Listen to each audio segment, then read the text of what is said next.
Hey guys, welcome back to Chris's Habs Corner. Like I said in my last video, we're going to be going over a couple prospects today that are probably have a pretty good case to make the lineup next year. If not, playing, sent down to Laval. And we're going to be going over the draft lottery scenarios a little bit in detail for the draft lottery coming up for the Habs this week. So let's get into it. First up, I'm going to talk about Logan Mailloux a little bit. He's a defenseman, the Habs drafted a couple years ago. Played in the OHL this year for the London Knights. Believe they actually made it to the OHL finals. And he just had a heck of a tear in the OHL playoffs for the London Knights. Scored 20 goals this year for London. I think he was the only defenseman in the OHL to do so. So he's a pretty offensive-minded defenseman. But let's get right into a few notes I have on him about his game and good, bad, what he can improve on. Obviously, he has a really good shot. He has good velocity on it. His shot's very unpredictable in the way that he transfers his weight. He doesn't need to build up momentum to go, transfer from right foot to left foot to shoot.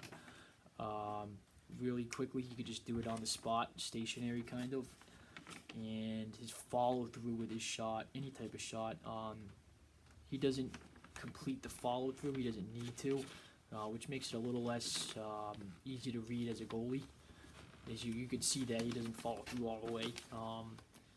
His shot's just very unpredictable as to what selection he's taken. So he has a very sneaky shot in general, all three types. He really takes advantage of the free space as well in the offensive zone. You see it on the power play or just 5-on-5. He really, when he has the puck and, the opposing teams are going to give him time and space, he's going to walk right in. I see that on a lot of his highlights on his goals this year. He is a physical defenseman, being over 6 foot. 212 pounds. The physical attributes are a big part of his game when he has the puck and when he doesn't. The only thing is he's not physical enough at times. He's not consistent game to game with it. He doesn't use that big body in the defensive zone physically, and really use it in the hard areas, in puck battles in the corners and in front of the net, in the defensive zone a lot of times. So he does need to work on consistency with that, especially with how big he is. He could really stand to take advantage of that. His mobility is good. He has good puck protection and good ability to maneuver his way through players in all three areas of the ice, really. You could see that he's really good at shielding the puck and carrying it up ice on a zone exit at times.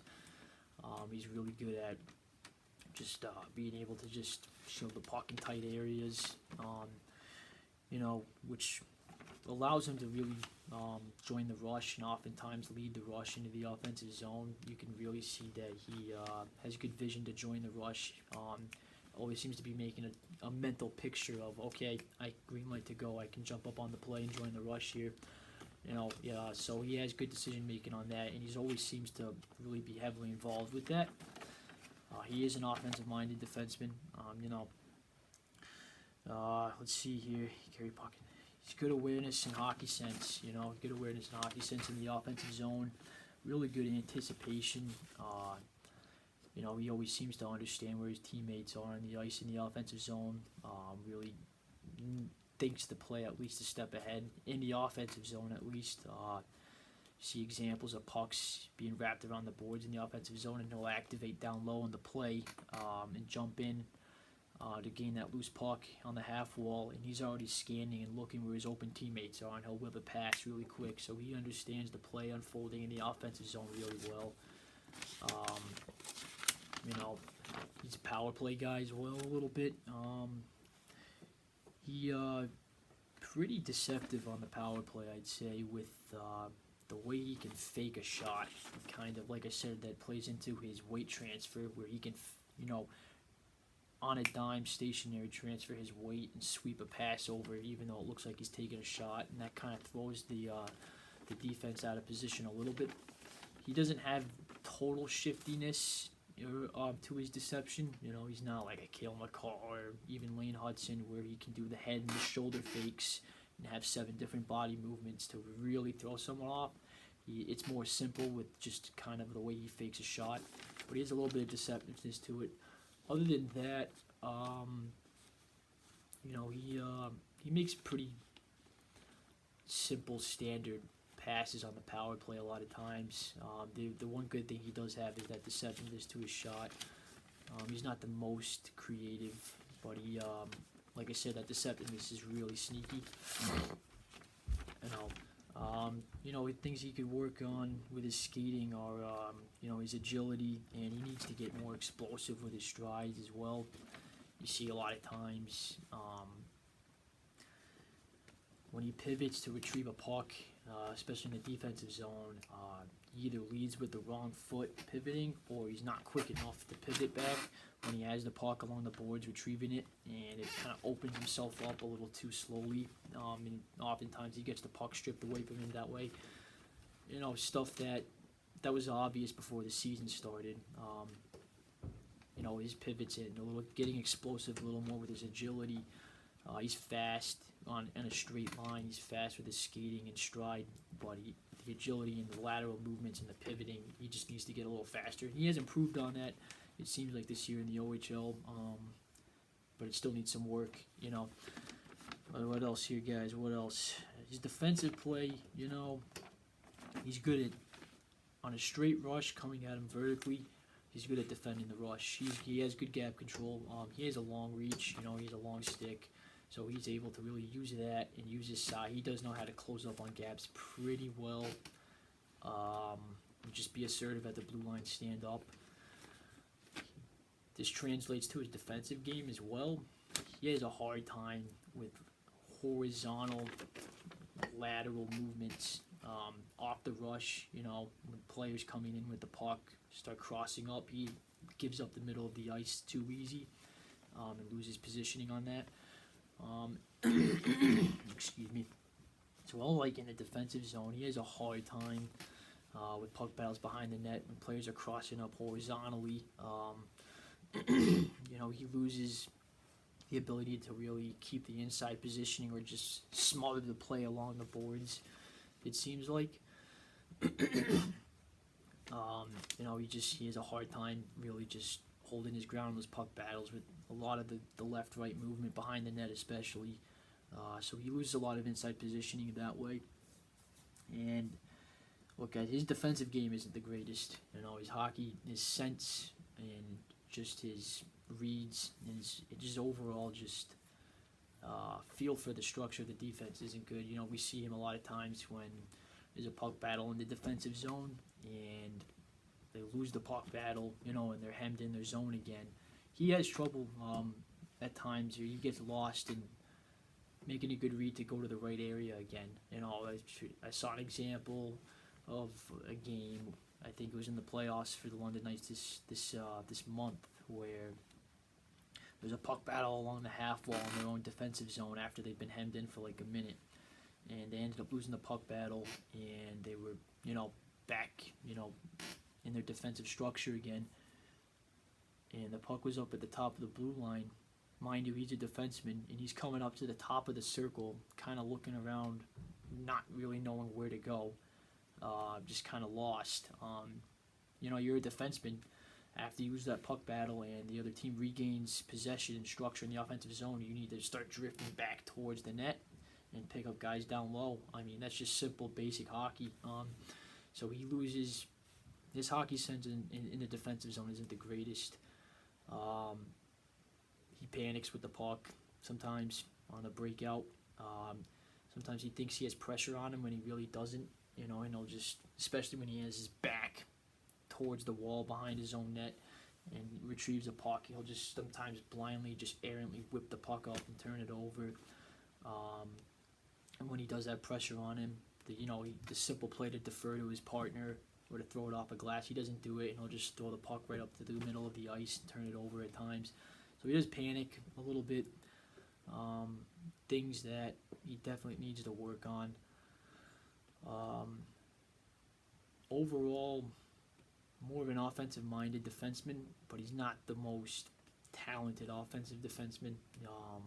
He has some skill to his game, and he definitely needs some solid defensive work overall. And he could stand to use his physicality and his size more, especially defensively with playing physical. I think he could be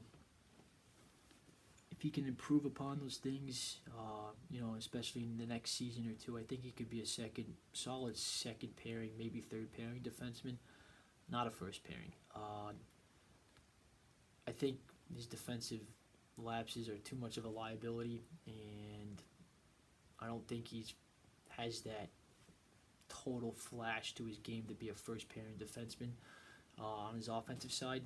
But he's a solid second pairing defenseman. He could be, maybe a guy like, if Jordan Harris ends up sticking around, a really smart, intelligent player that can really kind of hold the fort down defensively. Would be a good pairing for him, maybe. Someone that really would understand and read his tendencies and habits well. Yeah, I think the Canadian staff working on his skating and his defensive game overall, even in Laval, we have good programs and good systems to really sharpen up on those areas. I think we could really improve upon those areas, and it would do him a lot of good. So my personal belief is that he's obviously not going back to the OHL. It's too easy of a competition for him now. Just way too easy. He's really not going to improve upon anything. He needs to go to Laval this year and just work on all those areas of his game, and I think he will in Laval. So moving on now, guys, we're going to talk a little bit about Owen Beck. Owen Beck, 6'0", 190 pounds. He's a centerman that shoots right. Habs drafted him 33rd overall, first pick in the second round of last year's draft. Another OHL boy. He was traded from the Mississauga Steelheads to Peterborough halfway through the season, which really kind of hindered his point production a lot. He was on fire at the beginning of the season for Mississauga. He had that one game where he had 1 goal, 5 assists, 6 points. He was tearing it up for the first couple months, and then he was traded, from what I was told, was not really the greatest environment in Peterborough, and he's kind of demoted to a lesser line with lesser offensive talent, so he kind of struggled at times to put up points. But overall, you could really get a good feel for his game. His game is, obviously he's a really smart two-way centerman. He thinks the game at a high level, and he thinks 1 or 2 steps ahead of the play, and his decision-making really quickly. His ability to make split-second decisions with and without the puck is pretty incredible. He's just a really, really, just a wizard of a player. He's intelligent. He's intelligent, guys. He is strong on his skating. His movements, his speed, and agility are really there. You can see he has power to his skating. And his lateral movements and his edge work are just really quick, and he can stop and turn on dimes, and he's just got a really explosive stride as well. Neutral zone. He's really good to get around traffic. He can really. The thing about him that's really cool is you can see in his game he can weave his way through traffic, handle the puck with creativeness, shiftiness, and slick moves. In the cycle, in the transition game, or just in tight areas and get through traffic. And he can do it at a really high speed, at a high pace, and make those moves and be able to keep up with his agility that way, which is impressive, which is why he's so good on his zone entries. He's really good at building up speed through the neutral zone and just come in with a head of steam into the offensive zone. And when the defense is coming in on the zone entries are set up with a lot of traffic, he has the ability to basically weave his way and kind of just peel off a pressure. It's really hard for the opposing team to kind of close him off because he's so good at just navigating through it all and cutting to the inside and weaving his way back to the outside and avoiding the pressure, and that kind of opens the game up and stretches the game out for his teammates to really get open. You can see that a lot. When he has the good vision, when he does that on a zone entry to really find the open players, he's really good at that. He's just a player that when he comes in with the puck on his zone entry, you see him in his highlights. He pushes the defense back with his speed. But then there's times where the defense want to challenge him and gap up on him when he's coming in with the puck, and try to just really lay a big hit on him or just take his time and space away. And like I said, he can really handle the puck at a high speed and make these. I mean, obviously he's not like a Connor McDavid or like a super elite player or anything like that, but he has enough skill in his toolkit with puck handling to be able to make some nice moves at a high speed and create more space for himself. And that pushes the defense back in general and really just opens the ice up for the whole offense on his team coming into the zone. It's really nice. We see that when he doesn't have the puck in the offensive zone, he's so smart. He's already 2 steps ahead of the defensive coverage that's on him. He's already in an open area before the plays unfold, and he just knows how to get to inside areas with open ice where the passing or shooting lane he created for himself, when he gets the puck, he has that extra split second or two before the pressure comes on him. He's just really smart. He's a really smart player. You should check out his highlights. You just see the intelligence he has in his game, and intelligence with a little bit of skill is overall the summary of him. Like, it's just remarkable, guys. Let's see what else we got here on Owen Beck. Yeah, I mean, the only thing that you could really criticize are a couple little things. He has a good shot release. He does. He had some good snipes this year. His one-time is good. His wrist shot is deadly accurate. It's a hard shot, too, with a lot of velocity. He could stand to shoot the puck more. It's too predictable in the way he just defers to the passing option when he has pucks in dangerous scoring areas. He'll look up, find an open player, and just make a nice slick pass instead of just taking the shot and wiring that thing home. So he could stand to shoot it more, I think. And obviously, with any player that's coming up into the league, into the NHL, I think he's only 19 years old. He's going to build up his muscle even more as he grows even more into his youth. But he does need to fill out his size and gain more strength along the boards. He's already really, really strong on the puck, and he's strong when he stick handles, and it's hard to get him off the puck. But he is a really strong player. But it's another thing to have that strength at the NHL level, so he could work on his strength even more, just like any other player. Not in a totally bad way where it's like something he really needs to work on, but just something he needs to work on like any other player, Yeah. And one last little note is that he's that translates to his game on the rush as well when he doesn't have the puck. He's so good at coming in on that second wave on the rush as a trailer and getting into good passing and shooting lanes for himself. I mean, overall, his defensive game it's right there. Everything he does in the offensive zone is the same thing in the defensive zone. Supports the play when his defense are pinching out to make a big hit in the defensive zone. Always puts himself in the right areas, makes good reads, when to cover the front of the net, when to go in and help out with a puck battle, and he just puts himself in good areas to, pick off passes and take away shooting lanes in the defensive zone. He's just so intelligent. He's a really intelligent player. Realistically, I don't think he's going to make it. He's not obviously going to the NHL next year, probably. I mean, he might make a case for it in training camp, but I think too many roster spots, and either Laval or the OHL again if there's no room, because, like I said, there's too many roster spots, and I think another year in Laval probably would really help his game and help out making, even just sharpening his intelligence and his split-second decision-making at an even higher level. Would probably help in Laval first, where the game's a split second slower than the NHL. Not to say that he wouldn't be able to handle those split second decisions or reading plays and making good reads at the NHL level, but it would just help him out even more and sharpen up those things even more in Laval in the minor leagues before coming to the NHL, I think. Because he's only 19 years old, just another year of maturity. There's nothing but positivity out of that, It's okay to have a little patience. like I said, with Sean Monahan or Christian Dvorak, most likely one or two of them being gone. If he does, if the Habs do want to keep him up for next season, which I have a feeling is not going to happen, there would be room for him probably if that were to happen. But we'll see what happens with the moves in the off season. Center position we're filled with.